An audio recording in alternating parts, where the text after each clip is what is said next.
The GPS said Penthouse A. The pizza boxes said Penthouse A. The text message confirmation from the customer said Penthouse A. So why did the man pointing a gun at my face seem so surprised to see me? "Who the hell are you?" he demanded, his weapon steady despite the shock in his voice. I stood frozen in the doorway of the most expensive penthouse I'd ever seen, holding 3 large pizzas and a 2-liter of Coke, trying to understand how a Tuesday night delivery shift had gone so catastrophically wrong. Behind the armed man, I could see at least 6 other men in expensive suits, all turning to stare at me with expressions ranging from confusion to hostility. And at the head of a massive marble table, looking directly at me with eyes so dark they seemed to absorb light, sat a man who made every survival instinct I possessed scream in warning. "I asked you a question." The gun-wielding man took a step closer. "Pizza delivery," I managed, my voice coming out steadier than I felt. "Penthouse A. 3 large pizzas, 1 pepperoni, 1 supreme, 1 margherita. Total is $47.32. If you're enjoying this story so far, don't forget to hit the like button and subscribe. Drop a comment telling me where in the world you're watching from. I love hearing from you." The silence that followed was deafening. Then, impossibly, the man at the head of the table laughed. Not a polite chuckle, but a genuine, surprised laugh that transformed his severe features into something almost human. "Lower your weapon, Marco," he said, his voice carrying the kind of authority that made grown men obey without question. "She's not a threat. She's lost." Marco lowered the gun reluctantly but didn't holster it. I remained in the doorway, still holding the pizzas, my mind racing through options. Run? Probably get shot in the back. Stay? Possibly get shot in the front. Apologize? Maybe, just maybe, walk out of here alive. "I'm so sorry," I said quickly. "Wrong address. I'll go. Forget I was ever here. Forget I saw anything." "What's your name?" the man at the table asked, standing slowly. He was tall, maybe 6'2", with the kind of build that came from discipline rather than vanity. His suit was charcoal gray, perfectly tailored, probably worth more than 6 months of my rent. Every instinct told me not to answer. Giving him my name felt like handing over power I couldn't afford to lose, but the alternative, refusing a man who commanded this kind of fear, seemed infinitely more dangerous. "Eden," I said. "Eden Torres." "Eden." He repeated my name like he was testing how it felt. "You can set the pizzas down on that table by the door." I did as instructed, my hands shaking slightly as I placed the boxes down. The smell of pepperoni and garlic filled the tense silence. "Now, Eden Torres, we have a problem." He walked toward me with measured steps, and I fought the urge to back away. "You've just walked into a private business meeting. You've seen faces you shouldn't have seen. You're standing in a location that doesn't officially exist." He stopped a few feet away, studying me with those impossibly dark eyes. "Tell me why I should let you leave." My mouth went dry. "Because I'm nobody. I deliver pizzas for $9 an hour plus tips. I saw a bunch of men in suits having a meeting which could be anything. Lawyers, accountants, investors. I don't know who you are, and I don't want to know." "You really don't recognize me?" I looked at him carefully, taking in the sharp jawline, the slight scar above his left eyebrow, the way he carried himself like someone accustomed to obedience. Something nagged at the edge of my memory. A news article I'd half read, a name mentioned in passing. "No," I lied. His smile suggested he didn't believe me. "Dominic Andretti." The name hit me like cold water. Dominic Andretti, the youngest Don to control Chicago's South Side in 3 generations. The man who'd allegedly orchestrated the downfall of the Catalano family 2 years ago, though nothing had ever been proven in court. The reason my roommate Issa wouldn't even drive through certain neighborhoods after dark. I was standing in front of one of the most dangerous men in Chicago, holding a pizza receipt and wearing a stained delivery uniform. I really should go, I whispered. In a moment. Dominic gestured to one of his men. Check her story. Find out which penthouse actually ordered pizza. A younger man with red hair pulled out his phone, stepping away to make calls. The others had returned to their conversation, though I noticed several kept glancing my way, as if I might suddenly pull a weapon from my delivery bag. Dominic continued studying me with unnerving intensity. You're scared. A man pointed a gun at me. I'd say that warrants fear. But you're not panicking, not crying or begging. His head tilted slightly. You're calculating, trying to figure out how to survive this. He wasn't wrong. My mind was racing through everything I knew about hostage situations, witness protection. What happened to people who saw too much? Most of that knowledge came from crime podcasts and true crime documentaries, which suddenly seemed like insufficient preparation for reality.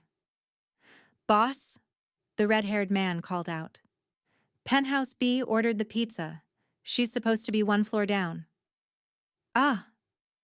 Dominic's expression shifted to something almost amused. A simple mistake, then. You took the wrong elevator. I took the elevator the doorman directed me to, I said, then immediately wished I hadn't. Throwing the doorman under the bus probably wasn't the smartest move. Interesting. Dominic pulled out his phone, typed something quickly. The doorman is new. Started 3 days ago. He looked at Marco.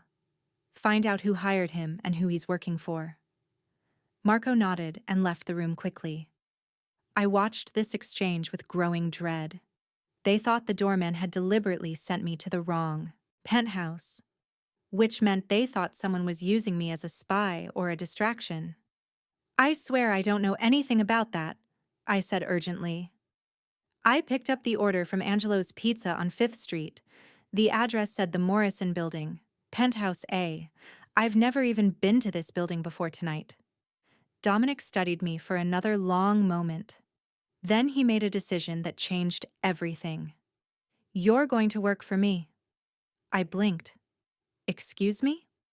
You've seen too much to simply walk away. I don't kill innocent people, but I also don't leave loose ends. He crossed his arms. So you have 2 options. Option 1. You disappear into protective custody, which essentially means living in a safe house under guard indefinitely while we investigate whether tonight was truly an accident. Or, I managed, Option 2, you work for me. I own several legitimate businesses, including restaurants. You clearly need money, given your current employment. I pay better than pizza delivery, and you stay visible, which makes you less of a target if anyone is actually watching you. You're blackmailing me into employment? I'm offering you a job to resolve a complicated situation. His tone suggested this was perfectly reasonable. You keep delivering pizzas. Someone might track you down to find out what you saw tonight. You work for me. You're under my protection. Much safer. The logic was insane, but not entirely wrong. If someone had deliberately sent me to the wrong penthouse, and the coincidence of the new doorman suggested maybe they had, then I was already in danger whether I liked it or not. What kind of work? I asked carefully. I own a restaurant called Vivace, high-end Italian, legitimate operation. They need a floor manager. You'd handle reservations, coordinate with the kitchen, manage the serving staff. Standard restaurant work. I've never managed a restaurant. But you've worked in them, haven't you? I had. 3 years at a diner during college, 2 years at a chain restaurant after I dropped out. I knew how restaurants operated, knew how to handle demanding customers and kitchen chaos. What's the catch? I asked. The catch is that Vivace is mine. Some of my business associates dine there. You'll see faces, hear conversations. You'll be exposed to my world whether you want to be or not. He moved closer, and I forced myself not to step back. But you'll also be paid $70,000 a year with full benefits. You'll be safe. And if you keep your head down and do your job well, eventually, this will just be your normal life. $70,000 a year. I currently made about $23,000 between pizza delivery and the weekend shifts I picked up at a coffee shop. $70,000 would mean paying off my student loans, actually affording my rent without choosing between groceries and electricity.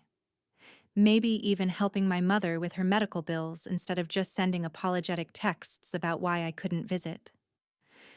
And if I refuse both options? Dominic's expression hardened. Then I keep you here until I'm certain you're not a threat. That could take days or weeks. You'd lose your current jobs. Your roommate would report you missing. It would become complicated for everyone involved. He was backing me into a corner, and we both knew it. The illusion of choice without any real freedom. I need to think about it, I said. You have 2 minutes. He gestured to the far side of the room, where floor-to-ceiling windows overlooked Chicago's glittering skyline. Make your decision. I walked to the windows on shaking legs, staring out at the city I'd called home for 5 years. Somewhere down there, my roommate Issa was probably watching television, unaware that my life had just detonated. My mother was in Phoenix, fighting rheumatoid arthritis that was slowly stealing her mobility. My little brother was in community college, barely scraping by. I'd come to Chicago with dreams of finishing my graphic design degree, of building something meaningful. Instead, I'd dropped out after my mother got sick and the medical bills started flooding in. I'd been surviving, not living, working multiple jobs just to stay afloat, watching my dreams recede further every month. $70,000 a year wouldn't fix everything, but it would give me breathing room I hadn't had in years. And if I was honest with myself, Dominic was right about the danger. If tonight hadn't been an accident, if someone had deliberately sent me into that meeting, they'd want to know what I'd seen, what I'd heard. They'd come looking for me. At least working for Dominic meant protection. It meant resources. It meant not facing whatever came next alone.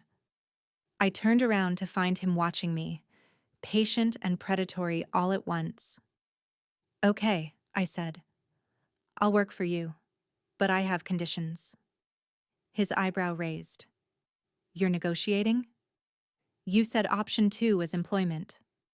Employment comes with terms. I forced confidence into my voice that I didn't feel. I want everything in writing. Legal contract, legitimate payroll, all of it above board. I'm not doing anything illegal, and I'm not lying to police if they question me about anything. Agreed. I want control over my schedule. If I need time off to visit my family or handle personal matters, I get it without questions. Within reason, agreed.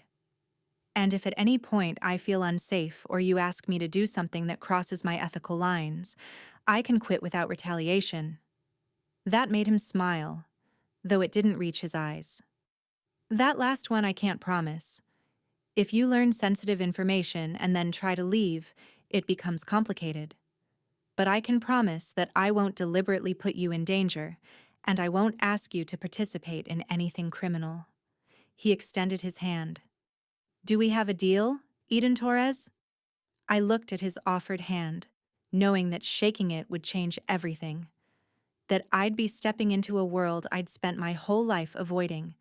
But the alternative, returning to my grinding poverty, constantly looking over my shoulder, wondering if someone was coming for me, felt more dangerous than the devil I was negotiating with. I shook his hand. His grip was firm, warm, and utterly confident. Welcome to the family, Dominic said, and something in his smile suggested he'd just won a game I didn't know we were playing.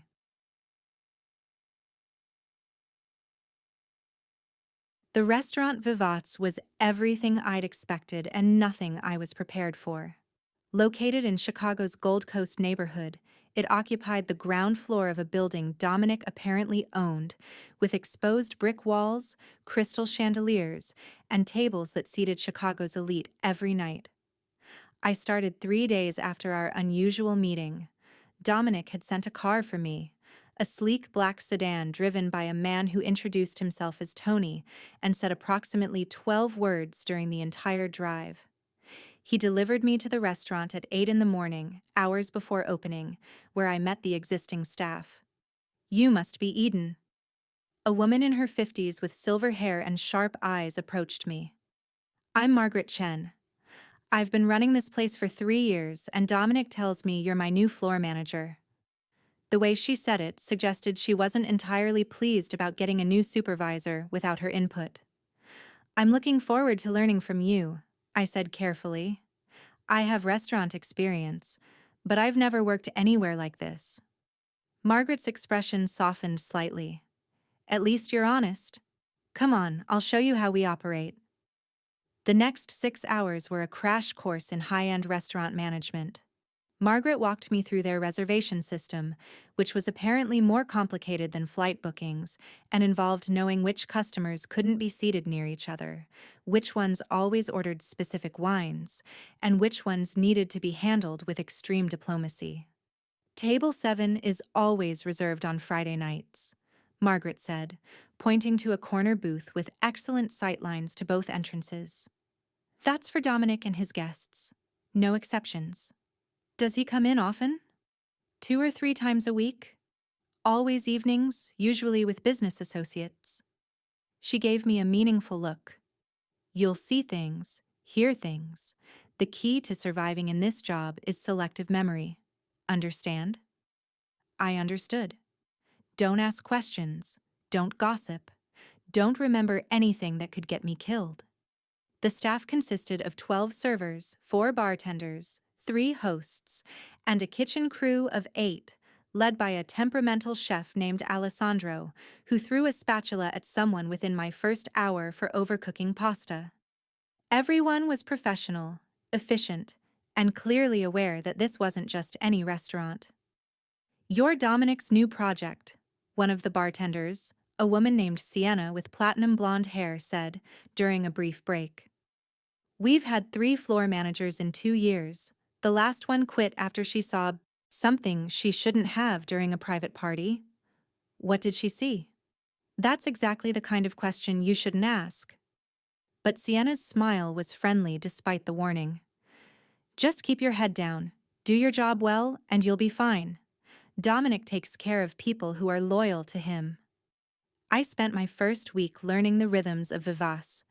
The lunch crowd was wealthy business people discussing deals over expensive wine. The dinner crowd was more varied: couples celebrating anniversaries, families marking milestones, and yes, men in expensive suits conducting business that probably wasn't entirely legal. Dominic came in on my 4th night. I was coordinating with the kitchen on a delayed order when I saw him enter, flanked by 2 men I recognized from the penthouse. He wore a navy suit tonight, looking every inch the successful businessman rather than the crime boss I knew him to be. He spotted me immediately, and something flickered in his expression. Recognition, yes, but also assessment. Checking if I was holding up, if I was adapting, if I was going to be a problem. I nodded politely, professionally, then returned to my work. Treating him like any other customer, which Margaret had told me was the correct approach. "Mr. Andretti, your usual table is ready," one of the hosts said, leading him toward table 7. The night proceeded smoothly until dessert service, when Dominic requested to speak with me. My stomach dropped, but I walked to his table with my best professional smile. "Mr. Andretti, I hope everything was satisfactory?" "Excellent, as always." He gestured to the empty chair. "Sit for a moment." His companions had left, probably deliberately. We were alone at the table, though I was acutely aware of the entire restaurant staff pretending not to watch.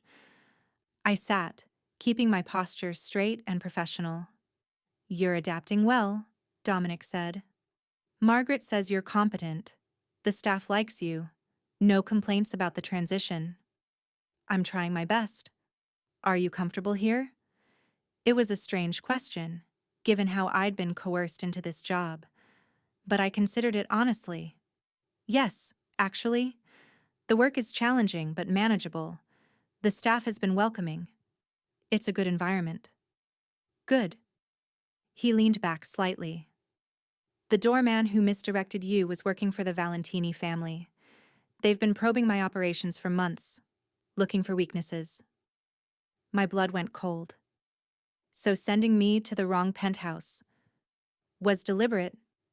They wanted to cause chaos, possibly plant someone in my organization, or at minimum gather intelligence about my security protocols.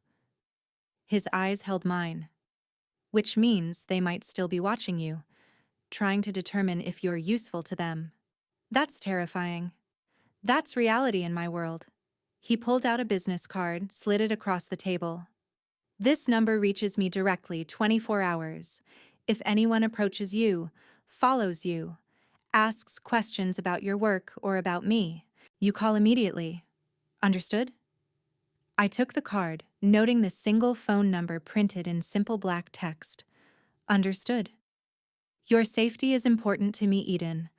Not just because you work for me, but because you ended up in this situation through no fault of your own. His expression was serious, almost gentle. I protect what's mine. The possessiveness in that statement should have alarmed me. Instead, it sparked something unexpected, a feeling of security I hadn't experienced in years. Someone claiming responsibility for my well-being, meaning it, backing it up with resources and power. Thank you, I said quietly. Go home. Get rest. Tomorrow will be busy. We have 3 private parties booked. He stood, leaving cash on the table that was probably triple the bill. And Eden, you did well tonight. The compliment shouldn't have mattered, but as I watched him leave, flanked by his guards, I felt something shift inside me. This job, this life, it wasn't what I'd chosen. But maybe, just maybe, it was exactly what I needed. 3 weeks into working at Vivas, I'd settled into a routine that felt almost normal. Wake at 7, arrive at the restaurant by 9, coordinate with Margaret on the day's reservations, handle the lunch service, brief afternoon break, then the evening rush until closing at 11. Home by midnight, asleep by 1, repeat. The money was real. My first paycheck had made me cry, actually cry, in the privacy of my apartment. 70,000 annually, divided into bi-weekly payments, with taxes properly withheld and everything documented like a legitimate job. Because it was a legitimate job, even if my employer happened to run half of Chicago's organized crime. I'd sent $2,000 to my mother immediately. Her shocked phone call, her tears of relief and gratitude, had made every complicated choice feel worth it. You didn't have to do this, mija, she'd whispered. I know money is tight for you. It's not anymore, Mama. Things are better now. I got a promotion. Not technically a lie, just an incomplete truth. Issa, my roommate, was harder to fool. She'd known me for 3 years, had witnessed my financial struggles, my multiple jobs, my constant stress about bills. A promotion from pizza delivery? She'd asked skeptically when I quit that job. Eden, what's really going on? Did you meet someone? Because you've been different lately. More settled, but also more secretive. I'm managing a restaurant now, I'd told her. High-end Italian place in Gold Coast. The pay is incredible, but the hours are long. That's why I've been so tired. She'd accepted it, mostly. But I caught her watching me sometimes with questions in her eyes she didn't ask aloud. The real complication came from Dominic himself. He visited Vivace 4 or 5 times a week now, always in the evenings, always with various associates. I'd learned to recognize the different types of meetings. Business dinners were cordial, involved wine, and multiple courses ended with handshakes. Strategy sessions were intense, voices low and urgent, often running past closing time. And then there were the meetings that made my survival instincts scream, when dangerous men with cold eyes sat at table 7 and the entire restaurant staff moved carefully, quietly, like prey trying not to attract a predator's attention. But Dominic always acknowledged me. A nod when he arrived, a brief conversation when he paid his check.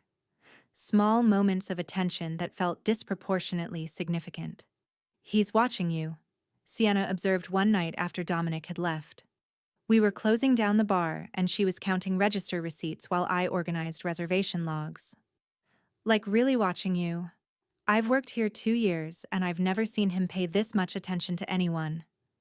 "He's just checking on his investment," I said, trying to keep my voice neutral. "I'm new. He wants to make sure I'm working out." "Mmm."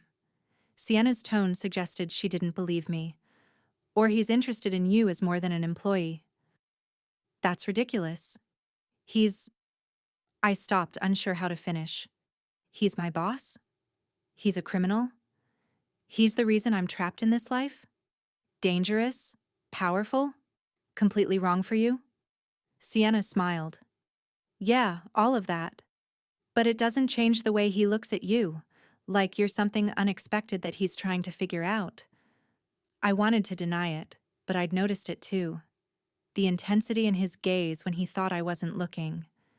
The way conversations at his table would pause when I approached. How he'd started timing his arrivals for when I'd be on the floor rather than in the back office. It was attention I didn't want, couldn't afford. And yet some traitorous part of me felt drawn to it anyway. The situation escalated on a Friday night in early October. The restaurant was fully booked. Every table occupied. The bar 3 deep with people waiting for seats. I was coordinating chaos. A delayed appetizer for table 12, a wine complaint from table 4, a couple at table 8, celebrating an engagement who wanted to propose again for the photographer they'd hired. Dominic was at his usual table with 5 men I didn't recognize. The atmosphere around them was tense, more hostile than his typical meetings. I'd instructed the staff to give them space, to be efficient but not intrusive. I was reviewing tomorrow's reservations with Margaret when Alessandro burst out of the kitchen, his face red with fury. "That bastardo at table 7 sent back his osso buco," he snarled. "Says it's overcooked. I've been making osso buco for 30 years. It's perfect."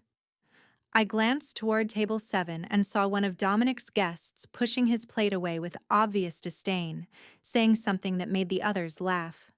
Dominic's expression was neutral, but I caught the tightness around his eyes. "I'll handle it," I said to Alessandro. "Make another one, exactly the same way. He's trying to establish dominance by criticizing the food. We're not going to engage." I approached table 7 carefully, putting on my best customer service smile. "Gentlemen, I understand there's an issue with the osso buco. I apologize for any disappointment. We'll have a replacement out immediately." The man who'd complained was in his 50s, heavy-set, with cold eyes and the kind of smile that never reached them. "Maybe next time hire a chef who knows what he's doing." "Alessandro trained in Milan for 10 years, I said politely. "He's one of the finest chefs in Chicago. But tastes vary, and we want all our guests satisfied." "You've got a mouth on you," the man said, his tone shifting to something uglier. "Dominic, where'd you find this one? She's got more fire than the last girl who worked here." "Eden is very good at her job," Dominic said quietly. "Leave her alone, Carmine." "I'm just being friendly." Carmine's hand shot out, grabbing my wrist before I could step back. "You got a man, sweetheart? Or are you available?" Every alarm in my body went off. His grip was tight enough to hurt, possessive and threatening. I tried to pull away, but he held firm. "Let her go." Dominic's voice cut through the restaurant noise like a blade. The temperature around table 7 dropped about 20 degrees. "We're just talking now." Something in that single word made Carmine release me immediately. I stepped back, my wrist already reddening where he'd grabbed me. Dominic stood slowly, and every person at the table went still. "Eden, go to my office upstairs. Wait for me there." "I'm fine, I can—" That wasn't a request. I fled, my professional composure cracking. Behind me, I heard raised voices, a chair scraping, someone trying to mediate. I took the stairs to the second floor where Dominic maintained a private office, let myself in with the key Margaret had given me for emergencies, and locked the door behind me. My hands were shaking, not from fear of Carmine exactly, but from the sudden understanding of how precarious my position was. I worked in a world where men like that felt entitled to grab whoever they wanted, and my only protection was Dominic's goodwill. If you're hooked on this story, make sure to subscribe and turn on notifications so you never miss an upload. Your support means everything and helps me bring you more emotional stories like this one. 15 minutes passed, then 30. I heard footsteps on the stairs, voices in the hallway, a knock at the door. Eden, it's me. I unlocked the door. Dominic entered alone, closing and locking it behind him. There was blood on his knuckles, I noticed. Fresh blood. What happened? I asked. Carmine won't be a problem anymore. He moved to the small bathroom attached to the office, running water over his hands. He works for the Valentini family. They sent him to test boundaries, to see how I'd react to provocations. By grabbing me? By touching something that belongs to me. He dried his hands, turned to face me. Everyone in my world knows that my businesses, my properties, my people, they're off limits. Carmine deliberately violated that to send a message. What message? That the Valentinis don't respect the treaties we've maintained for 5 years, that they're preparing to push into my territory. He crossed the room toward me. Let me see your wrist. I extended my arm.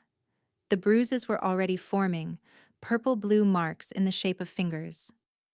Dominic's jaw tightened as he examined them, his touch surprisingly gentle. I'm sorry this happened, he said quietly. You shouldn't have been touched. Shouldn't have been threatened in my establishment. Is this going to keep happening? I asked. Men testing boundaries by going after your employees? Not employees. You. He met my eyes directly. Carmine didn't grab Sienna or Margaret. He grabbed you because he'd been watching. Noticed I pay attention to you. He wanted to see how I'd react. And how did you react? I broke his nose, and 2 of his fingers. Dominic's voice was matter of fact. Then I had him removed from the restaurant with instructions to tell Vincent Valentini that the next person who touches you loses their hands. I should have been horrified, should have been appalled by the casual violence. Instead, I felt something darker, more primal, protected, claimed, like I mattered enough to be worth defending with force. You can't keep hurting people over me, I said, but the protest was weak. Yes, I can, and I will. He still held my wrist, his thumb tracing the edge of the bruises. The moment you walked into my penthouse, you became mine to protect. That responsibility doesn't end because you find it inconvenient. I'm not yours. Aren't you? His other hand came up to cup my face, forcing me to meet his gaze. You work in my restaurant, live under my protection, cash my paychecks. You might not want to acknowledge what that means, but everyone else in my world sees it clearly. My breath caught. We were standing too close, the air between us charged with something dangerous. What does it mean? It means you're important to me. His thumb brushed across my cheekbone. More than you should be. More than is smart or safe. But there it is anyway. I should have pulled away. Should have established boundaries before this went somewhere I couldn't come back from. But I'd been alone for so long, struggling and surviving without anyone to lean on. And here was Dominic Andretti. Dangerous, powerful, wrong in every possible way, looking at me like I was something precious. This is a terrible idea, I whispered. I know. You're my boss. You're a criminal.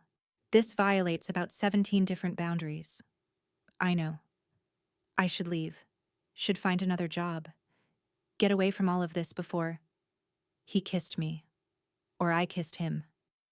Later, I wouldn't be able to determine who moved first, only that suddenly his mouth was on mine and I was responding with a hunger I didn't know I'd been carrying. It was everything a first kiss shouldn't be, desperate and claiming and too intense. His hands moved to my waist, pulling me against him, and I wound my arms around his neck like I was drowning and he was air. When we finally broke apart, both breathing hard, reality crashed back. "This can't happen," I said, even as my hands remained fisted in his shirt. "It already did. I work for you. It's inappropriate and complicated and—" "Eden." He rested his forehead against mine. "I don't care about appropriate. I care about you. And I think you care about me too. Or you wouldn't be shaking right now." "I'm shaking because this is insane." "Then why haven't you let go of me?" "Because I didn't want to. Because for the first time in years, I felt something other than tired and afraid and alone. Because Dominic made me feel seen in ways no one else ever had." "We can't do this," I said again, weaker this time. "We'll figure it out." He kissed my forehead, gentle and reassuring. "But right now, you need to go home. It's not safe for you to be here tonight.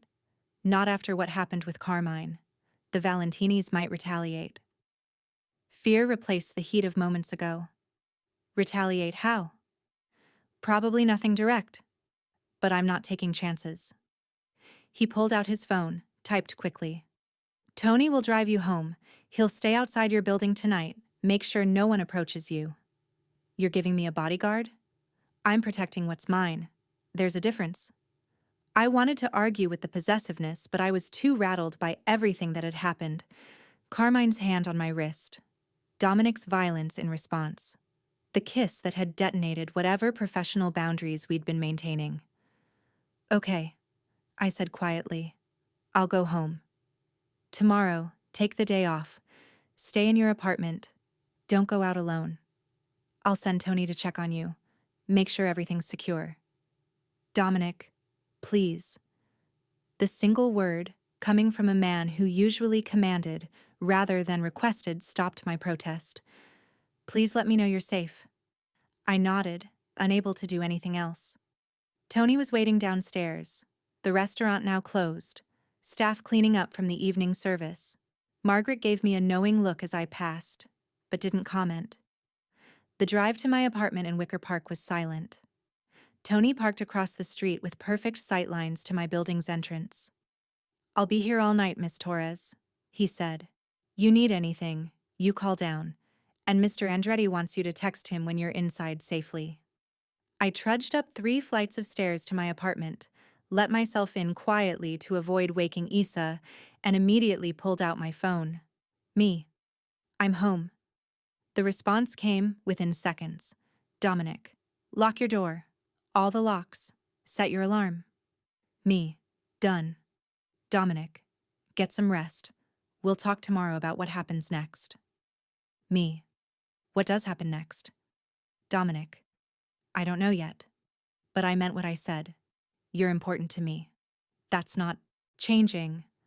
I stared at those words for a long time before responding. "Me.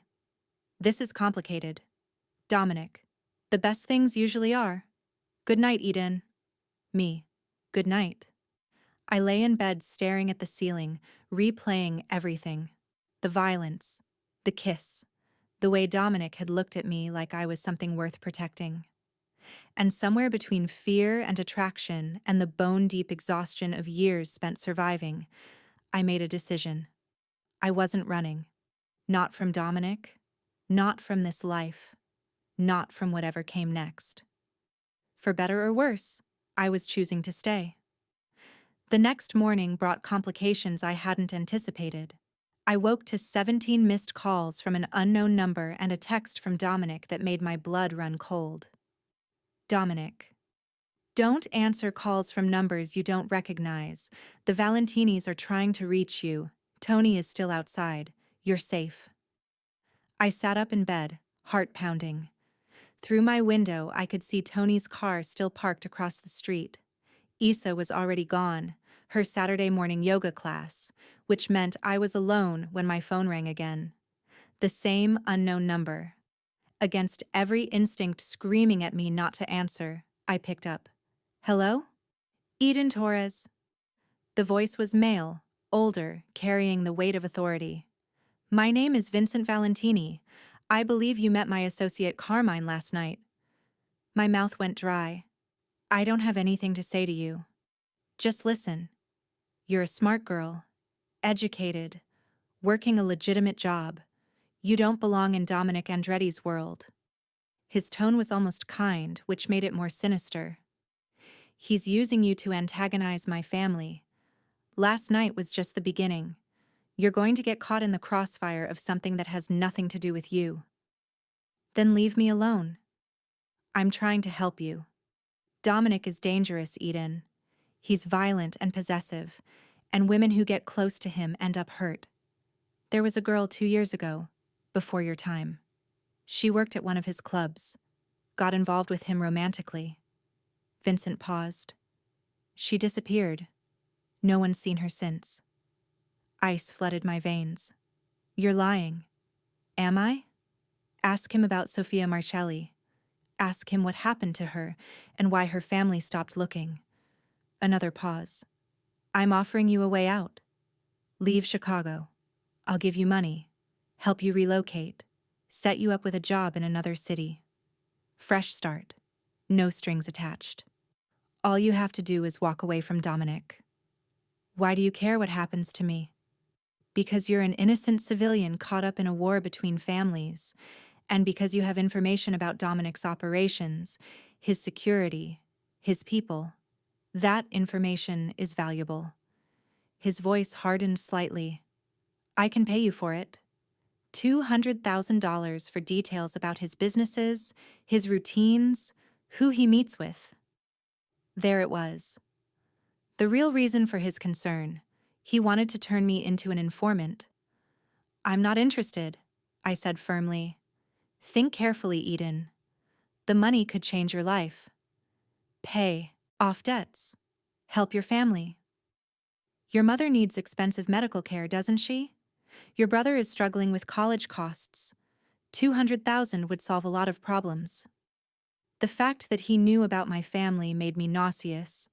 They'd been investigating me, digging into my background, looking for leverage. The answer is no. You're making a mistake. Dominic can't protect you from everything. We have people in places you wouldn't expect. Your apartment building, your coffee shop, the grocery store you visit every Sunday morning. One word from me and I hung up, hands shaking violently. For a long moment, I just sat there, processing. Then I pulled up Dominic's number. Me. Vincent Valentini just called me. He knows where I live, knows about my family. He tried to recruit me as an informant. The phone rang immediately. I answered. What exactly did he say?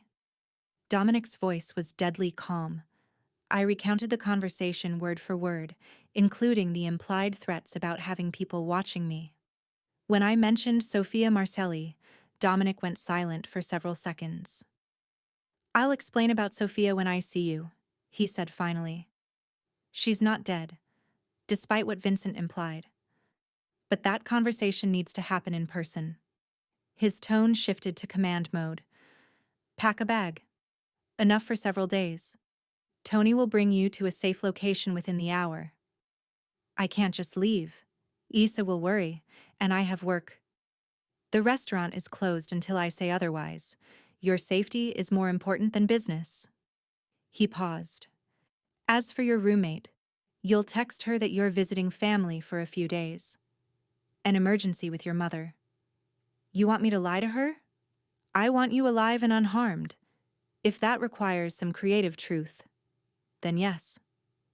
His voice softened slightly. Eden, please. The Valentinis just showed their hand. They're targeting you specifically to get to me. That means you're in real danger. He was right. I knew he was right.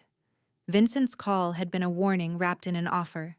Cooperate or face consequences. Okay. I said quietly. I'll pack. Good. And Eden?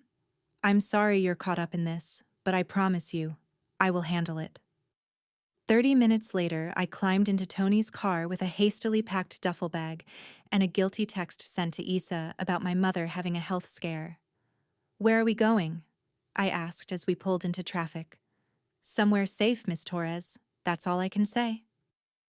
The drive took nearly an hour, heading north out of the city into suburbs I'd never visited.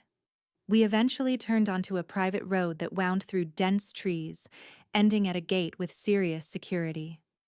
Tony showed ID to the guard, who waved us through. The house beyond was stunning. Modern architecture with massive windows surrounded by manicured grounds. More importantly, it was isolated, probably sitting on at least 5 acres. This is one of Mr. Andretti's properties, Tony explained as we parked. Completely secure. No one knows about this location except his inner circle. Dominic met us at the door. He'd changed from his usual suits into jeans and a black Henley, looking more relaxed than I'd ever seen him. But tension radiated from his shoulders. Thank you, Tony. Do a perimeter check, then take position at the front gate. Once Tony left, Dominic turned to me. Welcome to my actual home. The penthouse downtown is for business. This is where I live when I'm not playing the role everyone expects. I looked around the interior. Open floor plan, comfortable furniture that looked lived in rather than staged, photographs on shelves showing people I didn't recognize. It felt like a real home, which somehow made Dominic more human and more dangerous all at once. You brought me to your house. I brought you to the safest place I know, where I can protect you personally rather than trusting it to anyone else. He took my bag, setting it by the stairs. You'll stay here until the situation with the Valentinis is resolved. How long will that take? Days. Maybe weeks. He moved closer. I know this isn't ideal. But after Vincent's call, after his threats, I'm not leaving your safety to chance. So I'm a prisoner. You're a guest. There's a difference. His hand came up to cup my face, thumb brushing across my cheek. You can leave anytime you want. I won't stop you. But I'm asking you to stay. To trust me to handle this. I should have been furious about being uprooted from my life, should have demanded he find another solution. But standing in Dominic's home, seeing genuine concern in his eyes, I felt something else entirely.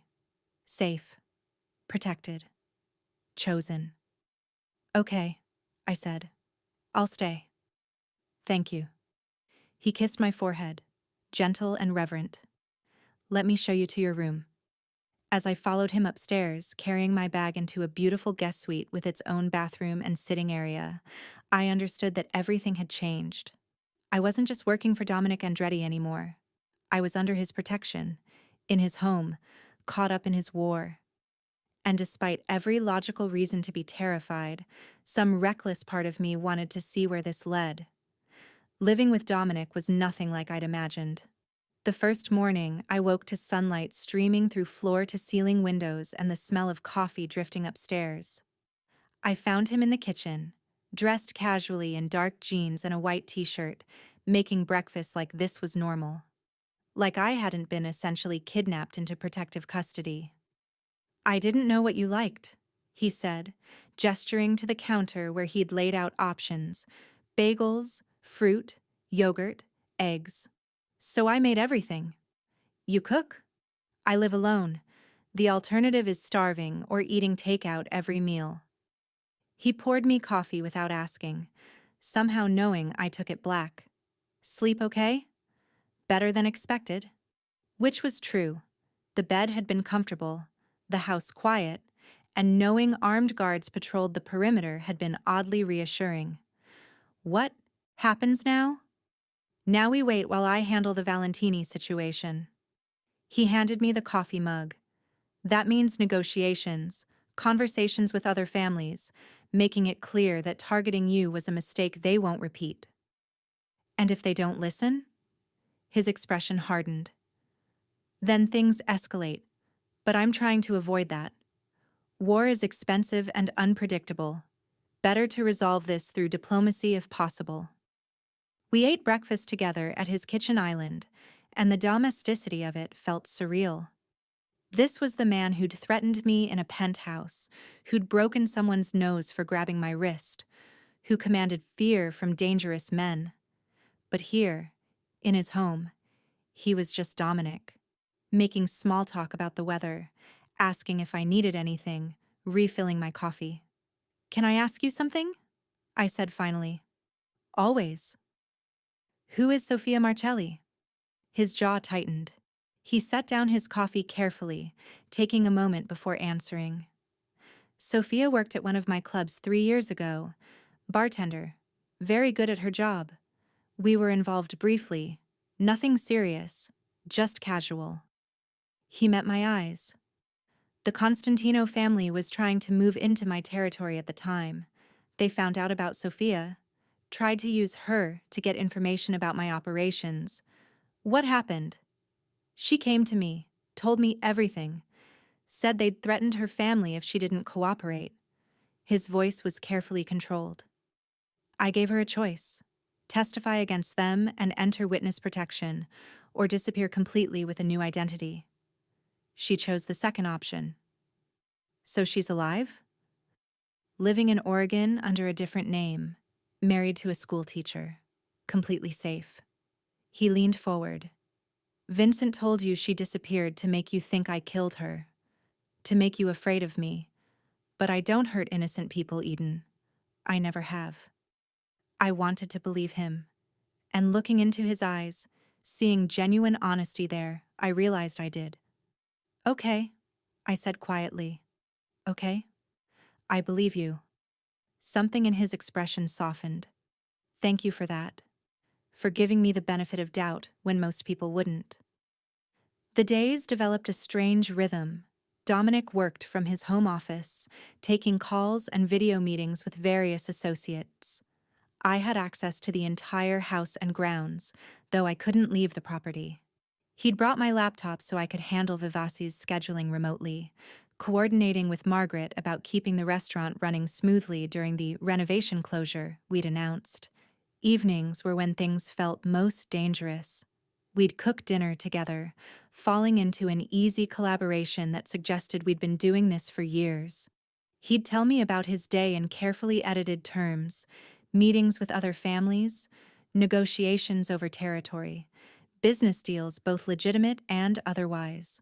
I'd talk about restaurant operations, the staff dynamics I was learning to navigate, my worries about my mother's health.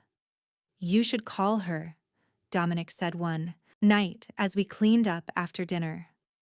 "Let her know you're okay. She's probably worried." "I texted her yesterday."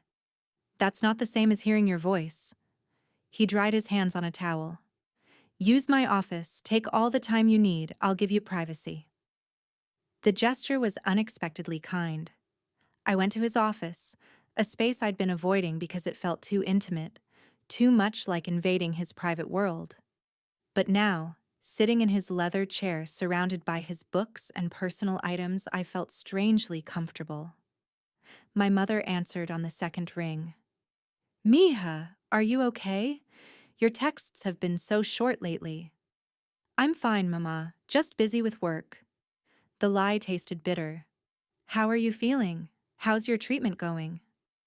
"Better since you sent that money. I was able to afford the new medication my doctor recommended." Her voice was thick with emotion. "Eden, that was too much. You shouldn't have." "You're my mother. Of course I should." I swallowed past the tightness in my throat. "I want to help. That's why I'm working so hard." We talked for 20 minutes about nothing important. Her book club, my brother's latest girlfriend drama, the neighbor's cat that kept getting into her garden. Normal family conversation that felt like water in a desert. When I hung up, I found Dominic leaning in the doorway, watching me with an expression I couldn't quite read. "Thank you for that," I said. "For making sure I could talk to her. Family is important." He moved into the room. Whatever else is happening, you shouldn't be cut off from the people you love. Even though it's dangerous? Even though the Valentinis could trace calls? This line is encrypted and routed through multiple servers. Completely untraceable. He sat on the edge of his desk. I wouldn't let you make the call if it put you or your mother at risk. The consideration, the careful thought he'd put into making sure I could maintain that connection safely, made something crack open in my chest. Why are you doing all this? I asked. The protection? The security? Going to war with another family over me? I'm just someone who walked into the wrong penthouse. You stopped being just someone the moment I decided not to kill you. His bluntness should have been terrifying. Instead, it was honest in a way I appreciated. You intrigued me, Eden. The way you stood there with pizza boxes trying to negotiate with a man holding a gun. Your courage, your intelligence, the way you adapted to working at Vivace without compromising who you are. He reached out, taking my hand. And then you became something more. Something I didn't expect and don't entirely know how to handle. But I'm done pretending I don't care about you. My heart was racing. Dominic, I know all the reasons this is wrong. I know I'm dangerous and complicated and not what you should want. But I'm asking you to give this a chance anyway. His thumb traced circles on my palm. Give us a chance. I should have said, no. Should have established boundaries and maintained professional distance. But I'd been alone for so long, carrying everything by myself. And here was Dominic offering partnership, protection, something real in the middle of his impossible world. Okay, I whispered. He stood, pulling me to my feet and into his arms. Okay? Okay, we'll try this, whatever this is. I looked up at him. But I have rules. Of course you do. His smile was genuine, affectionate. I won't lie for you. Won't cover up crimes or help hide evidence. If police question me, I tell the truth. Agreed. I'd never ask you to compromise that. I maintain my own life, my friendships, my relationship with my family, my identity. I'm not becoming some mob wife who disappears into your world. I don't want you to disappear. I like exactly who you are. And if this doesn't work, if I decide I can't handle your life, you let me go without retaliation. That one made him pause. I can't promise there wouldn't be consequences for your safety. If you know too much and leave my protection, then help me relocate like you did Sophia. New identity. Fresh start. But I won't be a prisoner. He studied me for a long moment, then nodded. If you want to leave, I'll make sure you can do it safely. You have my word. I kissed him, sealing the agreement. This kiss was different from the desperate collision in his restaurant office. This was a choice, deliberate and meaningful. His hands came up to frame my face, holding me like something precious. When we broke apart, both breathing hard, he rested his forehead against mine. Stay with me tonight, he said quietly, not for sex, just stay. Let me hold you. Let me know you're safe and real and here. The vulnerability in that request undid me completely. Yes. We went upstairs to his bedroom and I discovered another side of Dominic Andretti. He was gentle, careful, constantly checking if I was comfortable. We lay in his bed fully clothed, wrapped around each other, talking in whispers about everything and nothing.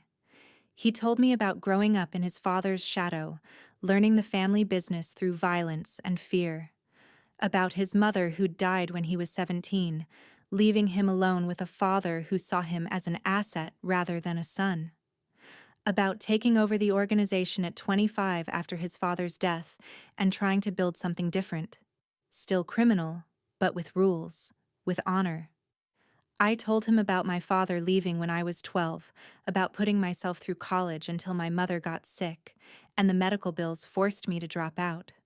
About feeling like I'd been treading water for years, barely surviving, watching my dreams recede further with every passing month. You're not just surviving anymore, he said, fingers threading through my hair. You're building something. The restaurant work, helping your family, figuring out what you actually want. That takes strength. I want stability, I admitted. I want to not worry about money every second. I want to be able to visit my mother without calculating bus fare. I stopped, the truth too vulnerable. What? I want to matter to someone, to be important enough that they choose me, protect me, see me as more than just convenient. I swallowed hard. I've been invisible for so long. You're not invisible to me. He tilted my chin up, forcing me to meet his eyes. You're the most visible thing in my world right now. Everything else is background noise. We fell asleep tangled together, and for the first time since childhood, I felt completely safe. The attack came 3 days later. I was in the kitchen making lunch when the first explosion detonated. The blast was distant but powerful enough to rattle windows. Alarms immediately screamed throughout the house. Dominic appeared from his office, phone already to his ear, his expression carved from stone. How many? A pause. Hold them at the perimeter. I'm getting her to the safe room. What's happening? My voice came out calmer than I felt. Valentini's. They're hitting the property. He grabbed my arm, pulling me toward a door I'd assumed was a closet. It opened to reveal stairs leading down. Move. Now. We ran down into a reinforced basement. Dominic pressed his palm to a scanner and a heavy door slid open, revealing a windowless room with communications equipment, weapon storage, and supplies that could sustain someone for weeks. Stay here, he commanded. This door is biometric. Only opens for me or Tony. Don't open it for anyone else, no matter what you hear. You're not staying with me? I have to coordinate defense. But you're safe here. I promise. He kissed me hard and fast. I will come back for you. Then he was gone, the door sealing behind him with a definitive thunk. I stood alone in the safe room, listening to muffled sounds of violence above me. Gunfire, shouting, another explosion. My hands shook, but I forced myself to breathe, forced myself to trust that Dominic knew what he was doing. 30 minutes felt like 30 hours. The sounds of fighting gradually diminished until there was only silence. Then footsteps on the stairs. Eden. Dominic's voice, clear and familiar. It's over. I'm opening the door. The seal released and he stood there, blood on his shirt but looking otherwise unharmed. I flew into his arms. Are you hurt?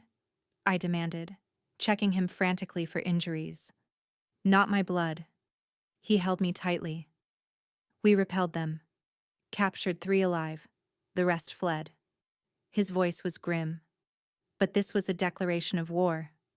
The Valentinis just crossed every line. What happens now? He pulled back to look at me, and what I saw in his eyes made my breath catch.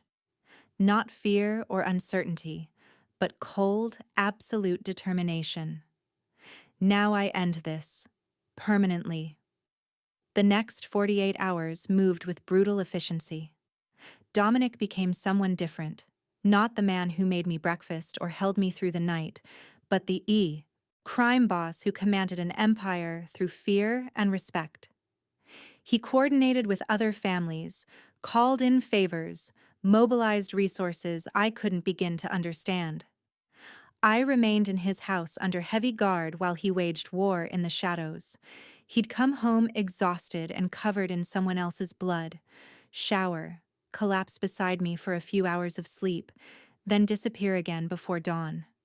Let me help, I said on the second night, unable to bear watching him carry everything alone. You are helping. By being safe, by being here when I come back. That's what I need from you. But I saw the toll it was taking, the darkness gathering behind his eyes, the weight of decisions that meant life or death for dozens of people. On the 3rd day, it was over. Dominic came home mid-afternoon, looking exhausted but somehow lighter. He found me in the library, curled up with a book I'd been pretending to read. "It's done," he said simply. "Vincent Valentini has agreed to terms. They're withdrawing from all disputed territories. They've paid reparations for the attack. And they've formally apologized for targeting you." I set down the book. "You won? We reached an understanding." He sat beside me. War was bad for everyone's business. Vincent lost face with the other families for attacking a civilian. I demonstrated I wouldn't tolerate threats to my people. Now we have new treaties, new boundaries, and hopefully years of peace ahead. Just like that? Just like that. He pulled me into his arms. "You're safe now. You can go home if you want. Back to your apartment. Back to your normal life." The offer hung between us. Freedom. The chance to walk away from his dangerous world. "What if I don't want to go back?" I said quietly. His breath caught. "What do you want?" "I want to stay here. With you. Not as a prisoner or someone under protection, but as a partner. Someone who chooses this life knowing exactly what it means." "Eden, I know what you are, Dominic. I know what you do. And I'm choosing you anyway, because the past 2 weeks have shown me something." I looked up at him. "You make me feel alive in ways I'd forgotten were possible. You see me, value me, protect me. You're building something with honor in a dishonorable world. And I want to be part of that." He kissed me with something like desperation, like he'd been afraid I'd run the moment I could. When we broke apart, his smile was genuine and unguarded. "Move in with me. Officially. Not hiding. Not temporary. Build a life here with me." "Yes. I love you," he said, the words rough and unpracticed. "I've never said that to anyone except family. But I love you, Eden Torres, and I want everything with you." "I love you too," I whispered. "God help me. I love you too." Vivace was celebrating its most successful quarter in 5 years. I stood in the office reviewing the numbers with satisfaction, having implemented new systems that improved efficiency across all of Dominic's legitimate businesses. I'd moved into his house fully, bringing my meager belongings into his expansive space and making it ours. Issa had been shocked, then concerned, then cautiously supportive once she met Dominic and saw how he treated me. My mother's medical bills were completely paid off. My brother had scholarship money that would see him through graduation, and I was building something real. Not just managing a restaurant, but helping Dominic slowly legitimize his empire, transforming criminal enterprises into legal businesses one deal at a time. It wasn't perfect. There were still dangers, still moments when his world encroached in ways that scared me. But we faced them together, partners in every sense. Dominic appeared in the office doorway, looking devastating in a dark suit. "Ready?" Tonight we were hosting a dinner at Vivace, all the major family heads, a summit to formalize the peace treaties established 6 months ago. And I'd be there beside Dominic, not as his employee, but as his partner, publicly claimed for everyone to see. "Ready," I said, taking his offered hand. As we walked through the restaurant I'd come to love, surrounded by the life we were building together, I thought about that night 6 months ago. Walking into the wrong penthouse with 3 pizzas and no idea my entire world was about to change. I'd been lost then, drowning in poverty and loneliness and hopelessness. Now I was found, loved, building something beautiful in the middle of Dominic Andretti's dangerous, complicated, impossible world. And I wouldn't change a single moment of the journey that brought me here. Thank you so much for watching until the end. If you loved this story, check out the other videos on your screen now. I think you'll really enjoy them. And don't forget to subscribe if you haven't already. See you in the next story.